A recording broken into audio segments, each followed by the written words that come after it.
सुनो, दो चीजों में से चूज करो, लव मैरिज या फिर अरेंज मैरिज। मेरे ओपिनियन से जाओगे तो लव मैरिज। क्यों अरेंज मैरिज सही नहीं है? मेरे हिसाब से तो नहीं है सही। क्यों? क्योंकि जिसे आप कल तक जानते नहीं थे, जिसके बारे में आपको कुछ भी नहीं पता, जीरो, उसके साथ शादी के अगले दिन ही तुम सो रहे हो, सुहागरात जिसका नाम देते हो, और आपके घर वाले भी आपको सपोर्ट कर रहे हैं कि चल भाई इसका सुहागरात का वो मनाते हैं, आपके लिए बेड सजाते हैं संहागरात में, होता है ना हिंदू धर्म में, बेड सजाते हैं घर वाले सब, सुहागरात का रस्म होता है। बताओ, जिसे आप कल तक जानते नहीं थे उसके साथ आज सो रहे हो, संबंध बना रहे हो। दिस इज कॉल्ड क्या बोलते हैं हमारे लैंग्वेज में इसे? रेप। जिसे आप कल तक नहीं जानते उसके साथ सो रहे हो, क्या हुआ ये?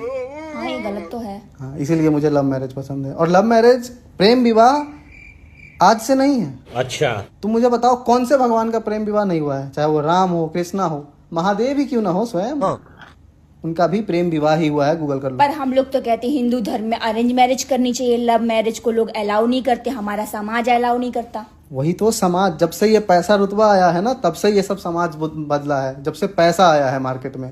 क्योंकि दहेज जो मिलता है अरेंज मैरिज में, लव मैरिज में दहेज नहीं मिलता ना, गाड़ी वाड़ी नहीं मिलता ना।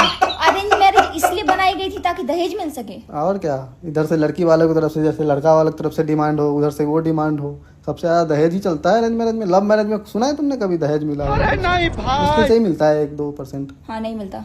दहेज का सिस्टम ही नहीं होता। लव मैरिज में अंडर एस्टिमेट होता है, आप उसको जानते हो, उसका रहना सहना सब कुछ उसके बारे में पता है, उसका हॉबी तक पता है, तो सोचो आपको उसके साथ रहने में कैसा लगेगा शादी के बाद। शादी से पहले आप बात करके सब कुछ, 2 साल से, मान लो 3 साल से आपका रिलेशन है, आप जानते हो उसको फोन से, चाहे वो डिस्टेंस ही लव क्यों ना हो आपका, लॉन्ग डिस्टेंस रिलेशनशिप कितना भी लॉन्ग हो, लेकिन फिर भी आप कॉल पे उसका रहना सहना, वो कब क्या करती है, कितने टाइम में क्यों परेशान होती है, कब इमोशनल होती है, सब आपको पता है। और तब उसके साथ आप शादी के बाद रह रहे हो, हम संतोष पागल नहीं, तो अंडर एस्टिमेट हो जाता है ना।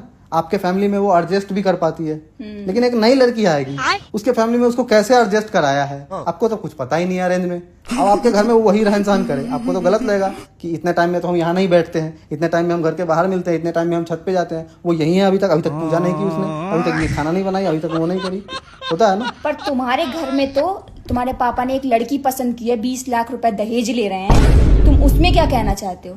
तो ये तो दहेज प्रथा हमारा खानदानी चलते आ रहा है, तो अब उसमें हम मना थोड़ा ना कर सकते हैं। 20 लाख भी तो मिल रहा है। तो तुम अपने मम्मी पापा की बात मान लोगे, यहाँ पर अरेंज मैरिज करोगे?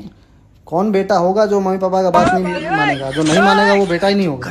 तो अभी जो आपने इतना लंबा भाषण दिया लव मैरिज पे कि लव मैरिज भगवान करते हैं, सब लोगों ने किया है, और ये जो अरेंज मैरिज है वो हम लोगों ने बनाई है, तो अब तुम्हारा सब गायब, तुम अरेंज मैरिज करोगे? 20 लाख नहीं होगा।